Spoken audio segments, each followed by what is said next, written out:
Hi hello ನಮಸ್ಕಾರ ಸ್ನೇಹಿತರ.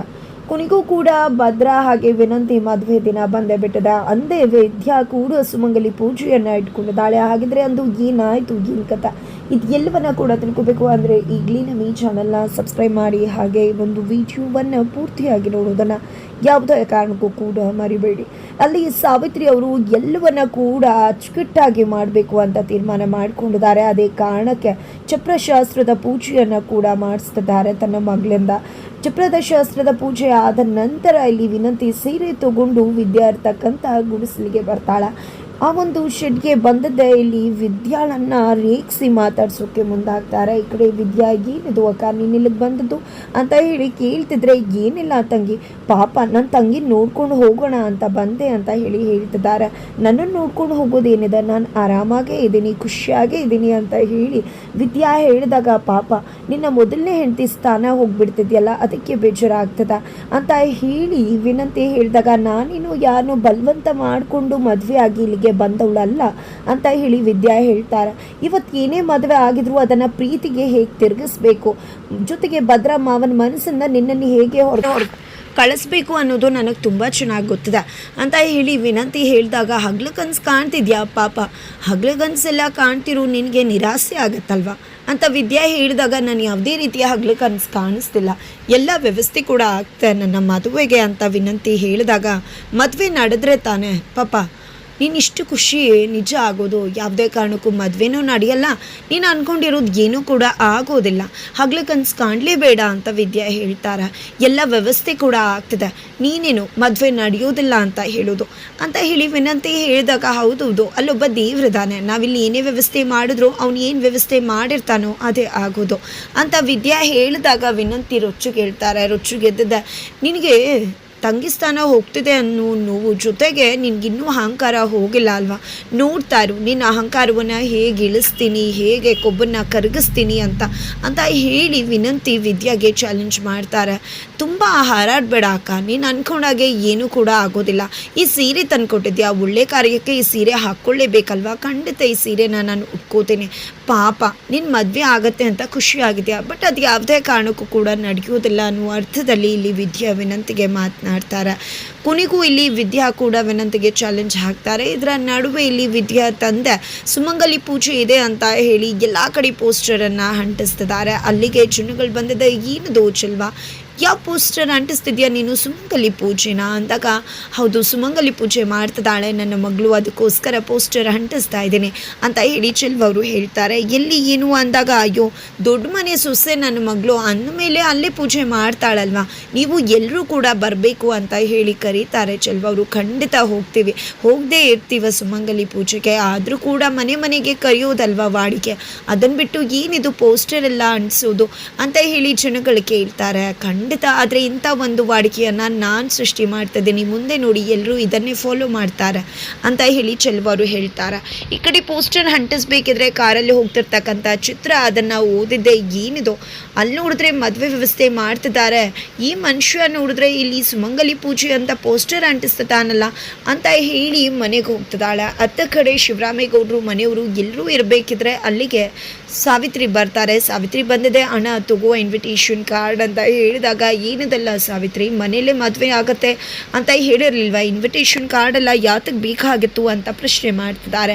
ಅದು ಹಾಗಲ್ಲ ಹಣ, ಮನೇಲೇ ಮದುವೆ ಆಗಬೇಕು, ಯಾವುದೇ ಜನ ಕರಿಬಾರ್ದು ಅಂತ ಹೇಳಿದರೆ ಹಾಗಂತ ಶಾಸ್ತ್ರ ಸಂಪ್ರದಾಯ ಬಿಡೋಕ್ಕಾಗತ್ತಾ, ಅಯ್ಯೋ ತುಂಬ ಏನು ಮಾಡಿಸಿಲ್ಲ ಅಣ್ಣ, ದೇವಸ್ಥಾನಕ್ಕೆ ಹೋಗಿ ಪೂಜೆ ಎಲ್ಲ ಮಾಡಿಸ್ಬೇಕಲ್ವಾ, ಅದಕ್ಕೋಸ್ಕರ ಒಂದು 20 ಇನ್ವಿಟೇಷನ್ ಕಾರ್ಡ್ ಮಾಡಿಸಿದ್ದೀನಿ ಅಷ್ಟೇ ಅಂತ ಹೇಳಿದ್ದೆ ಅಣ್ಣ, ಅದಕ್ಕೆ ತಗೊಳ್ಳಿ ನಿಮಗೆ ಇನ್ವಿಟೇಷನ್ ಕಾರ್ಡ್ ಅಂತ ಹೇಳ್ತಾರೆ. ಅಣ್ಣ ಅದಕ್ಕೆ ಕೂಡ ಇನ್ವಿಟೇಷನ್ ಕಾರ್ಡ್ ತೊಗೊಂಡಿದ್ದೆ ವಿನಂತಿಗೆ ಆಶೀರ್ವಾದ ಮಾಡ್ತಾರೆ.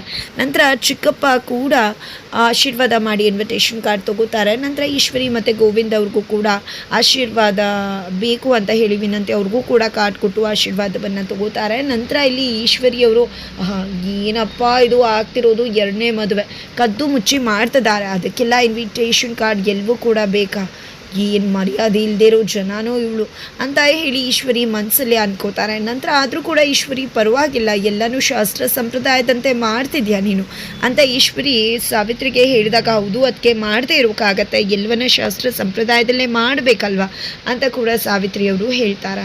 ನಂತರ ಸರಿ ಆಯಿತು ಅಂತ ಹೇಳಿ ಎಲ್ಲರೂ ಹೊರಡುತ್ತಾರೆ. ಅಷ್ಟರಲ್ಲಿ ಅಲ್ಲಿಗೆ ಚಿತ್ರ ಬರ್ತಾರೆ. ಚಿತ್ರ ಬಂದಿದ್ದೆ ನೀವೆಲ್ಲ ಕದ್ದು ಮುಚ್ಚಿ ಮದುವೆ ಮಾಡಬೇಕು ವಿನಂತಿ ಭದ್ರಾಗ ಅನ್ಕೋತಿದ್ರ. ಅಲ್ಲಿ ಆ 3 ಅಡಿ ಅಪ್ಪ ಪೋಸ್ಟರ್ ಅಂಟಿಸ್ತಾನೆ, ಅದೇ ದಿನ ಸುಮಂಗಲಿ ಪೂಜೆ ಇದೆ ಅಂತ. ಅಂದಾಗ ಅವಳಿಗೆ ಎಷ್ಟು ಕೊಬ್ಬಿರಬೇಕು ಅಂತ ಹೇಳಿ ಸಾವಿತ್ರಿ ಅವರು ವಿದ್ಯಾ ಅಂತ ಕರೀತಾರೆ. ವಿದ್ಯಾ ಅರಿಶಿನ ಕುಂಕುಮದ ಜೊತೆ ಅಲ್ಲಿಗೆ ಬರ್ತಾರೆ.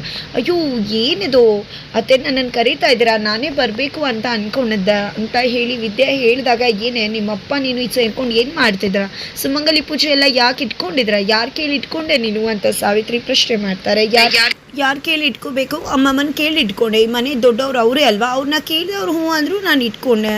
ನನ್ನ ಗಂಡಂದು ಆಯಸ್ಸು ಜಾಸ್ತಿ ಆಗಬೇಕು, ನನ್ನ ತಾಳಿ ಭಾಗ್ಯ ಗಟ್ಟಿಯಾಗಿರಬೇಕು ಅನ್ನೋ ಕಾರಣಕ್ಕೆ ನಾನು ಪೂಜೆ ಇಟ್ಕೊಂಡಿದ್ದೀನಿ, ನೀವು ಎಲ್ಲರೂ ಕೂಡ ಬರಬೇಕು ಅಂತ ಹೇಳಿ ವಿದ್ಯಾ ಹೇಳಿದಾಗ, ಈ ಕಡೆ ಏನವ ಏನು ನೀನು ಮಾಡ್ತಿರೋದು, ಇವಳಿಗೆ ಸುಮಂಗಲಿ ಪೂಜೆ ಮಾಡೋದಕ್ಕೆ ಪರ್ಮಿಷನ್ ಕೊಟ್ಟ, ಅವತ್ತು ಮದುವೆ ಇಲ್ವಾ ಅಂತ ಹೇಳಿ ಸಾವಿತ್ರಿ ಕೇಳ್ತಾರೆ. ನಿಮ್ಮ ಪಾಡಿಗೆ ನೀವು ಮದುವೆ ಮಾಡಿರಿ, ಅವಳ ಪಾಡಿಗೆ ಅವಳು ಸುಮಂಗಲಿ ಪೂಜೆ ಮಾಡ್ತಾಳೆ, ಅವಳದು ತಾಳಿ ಭಾಗ್ಯ ಗಟ್ಟಿಯಾಗಿರಬೇಕು ಅಂತ ಅವಳೇನು ಮಾಡ್ಕೋತಾಳೆ ಬಿಡಿ, ನಿಮ್ಗೇನು ಆಗಬೇಕು ಅಂತ ಹೇಳಿ ಅಜ್ಜಿ ಕೇಳ್ತಾರೆ. ಈ ಕಡೆ ಈಶ್ವರಿ ಕೂಡ, ಹೌದು ಬಿಡು ಸಾವಿತ್ರಿ, ಅವಳೇನು ಪ್ರಯತ್ನ ಪಡ್ತಿದ್ದಾಳೆ, ಪಡ್ಕೊಳ್ಳಿ ಬಿಡು, ನಿನಗೇನು ಪ್ರಾಬ್ಲಮ್ಮು, ನಿನ್ನ ಮಗಳು ಮದುವೆ ಭದ್ರನ ಜೊತೆ ಹಾಗೇ ಆಗತ್ತೆ ಅಂತ ಹೇಳಿ ಈಶ್ವರಿ ಹೇಳ್ತಾರೆ. ನಂತರ ನನ್ನ ಒಂದು ಪೂಜೆಗೆ ನೀವು ದಯಮಾಡಿ ಬರಬೇಕು ಅತ್ತೆ, ದಯವಿಟ್ಟು ಅರಿಶಿನ ಕುಂಕುಮ ತಗೊಂಡು ನಂಗೆ ಆಶೀರ್ವಾದ ಮಾಡಿ ಅಂತ ಮೌನವ್ರ ಹತ್ರ ಹೋದಾಗ, ಖಂಡಿತ ಬಂದೇ ಬರ್ತೀನಿ ಅಂತ ಆಶೀರ್ವಾದ ಮಾಡ್ತಾರೆ. ತದನಂತರ ಈಶ್ವರಿ ಹತ್ರ ಬಂದಾಗ ನಾನು ಬರೋದಿಲ್ಲ, ನನಗೆ ಬೇಡ ಹೋಗು ಅಂತ ಬೈದು ಕಳಿಸೋಕೆ ಮುಂದಾಗ್ತಾರೆ ಈಶ್ವರಿ. ಬಟ್ ಅಜ್ಜಿ ಬಿ ತಗೋ, ಸುಮ್ಮನೆ ಯಾರಾದರೂ ಸುಮಂಗಲಿ ಬೇಡ ಅಂತ ಹೇಳ್ತಾರೆ, ಬಂದಾಗ ತಗೋಬೇಕು ಅಂತ ಹೇಳಿದಾಗ ಸರಿ ಆಯಿತು ಅಂತ ಹೇಳಿ ತಗೊಂಡಿದ್ದೆ. ಅವರು ಕೂಡ ಆಶೀರ್ವಾದ ಮಾಡ್ತಾರೆ. ನಂತರ ಚಂಪಂಗೂ ಕೂಡ ಅದನ್ನು ಕೊಟ್ಟು ವಿದ್ಯಾ ಅಲ್ಲಿಂದ ಹೊರಡ್ತಾರೆ.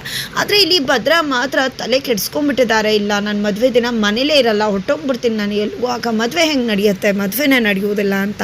ಆದರೆ ಕ್ವಾಟ್ಲೆ ಮಾತ್ರ ನೀನು ಹಂಗೆ ಹೋದ್ರೆ ನಿಮ್ಮ ಸಾವಿತ್ರಿ ಅತ್ತೆ ಎಲ್ಲನೂ ಕೂಡ ಸೇರಿಸಿ ಮರ್ಯಾದೆ ತೆಗೆದುಬಿಡ್ತಾರೆ, ಮಾವಯ್ಯನ ಈಚೆ ನಿಲ್ಲಿಸ್ಬಿಡ್ತಾರೆ. ನೀನು ಯಾಕೆ ಹೆದರ್ಕೋತಿದ್ಯಾ, ನೀನು ತಪ್ಪು ಮಾಡಿಲ್ಲ ಅಂದಮೇಲೆ ಮದುವೆ ಯಾವುದೇ ಕಾರಣಕ್ಕೂ ನಡೆಯೋದಕ್ಕೆ ನಮ್ಮತ್ತಿಗೆ ಬಿಡೋದು ಇಲ್ಲ, ಯೋಚನೆ ಮಾಡಬೇಡ ಅಂತಮ್ಮ ನೀನು ಅಂತ ಕ್ವಾಟ್ಲೆ ಧೈರ್ಯ ಹೇಳ್ತಿದ್ದಾರೆ. ಇಷ್ಟರಲ್ಲಿ ವಿದ್ಯಾಲಯಕ್ಕೆ ಬರ್ತಾರೆ. ಅಣ್ಣ ಒಳಗಡೆ ಬರ್ಬೋದಾ ಅಂದಾಗ, ಬನ್ನಿ ಅದಕ್ಕೆ ನಿಮ್ಮದೇ ಅಧಿಕಾರ, ನೀವು ಯಾರನ್ನ ಕೇಳ್ಕೊಂಡು ಬರಬೇಕು ಇಲ್ಲಿಗೆ, ಸುಮ್ಮನೆ ಬರ್ತಾಯಿರಿ ಅಂತ ಹೇಳಿ ಕ್ವಾಟ್ಲೆ ಹೇಳಿದಾಗ, ಹೌದು ಅಣ್ಣ, ನನ್ನ ಅಧಿಕಾರನ ಯಾರು ಕೂಡ ಕಿತ್ಕೊಳ್ಳೋಕ್ಕಾಗಲ್ಲ, ಬಿಡೋದು ಕೂಡ ಇಲ್ಲ ನಾನು ಅಂತ ವಿದ್ಯಾ ಹೇಳಿದಾಗ, ನೋಡಿದ್ಯಾ ಅಂತಮ್ಮ ನಮ್ಮ ಅದಕ್ಕೆ ಎಷ್ಟು ಧೈರ್ಯವಾಗಿದ್ದಾರೆ ನೋಡು, ಧೈರ್ಯ ಕಲ್ತ್ಕೊ ನೀನು ಕೂಡ ಅಂತ ಹೇಳಿ ಕ್ವಾಟ್ಲೆ ಅಲ್ಲಿಂದ ಹೋಗ್ತಾರೆ.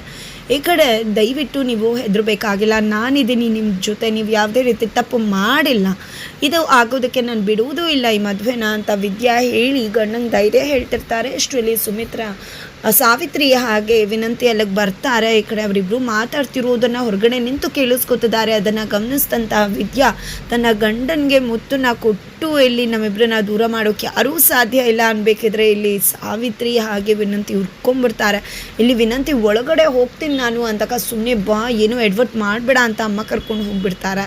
ಕೊನೆಗೂ ಕೂಡ ಮದುವೆ ದಿನ ಬಂದಿದೆ. ಈ ಕಡೆ ಸುಮಂಗಲಿ ಪೂಜೆ ಮಾಡ್ತಿದ್ದಾಳೆ ವಿದ್ಯಾ, ಅತ್ತ ಕಡೆ ಮದುಮಗನಾಗೆ ಹಸಮಣೆ ಇರ್ತಿದ್ದಾರೆ ಭದ್ರಾ. ಕೊನೆಗೂ ಕೂಡ ಇಲ್ಲಿ ಮದುವೆ ನಡೆದು ಹೋಗುತ್ತಾ ಅಥವಾ ವಿನಂತಿಯ ಬಂಡವಾಳ ಹೊರ ಬಿದ್ದಿದೆ, ಮದುವೆ ನಿಂತು ಇಲ್ಲಿ ಮಗದೊಮ್ಮೆ ವಿದ್ಯಾ ಕೊರಡೆಗೆ ತಾಳಿ ಕಟ್ತಾರೆ. ಭದ್ರಾ ಏನಾಗತ್ತೆ ಮುಂದಿನ ವಿಡಿಯೋದಲ್ಲಿ.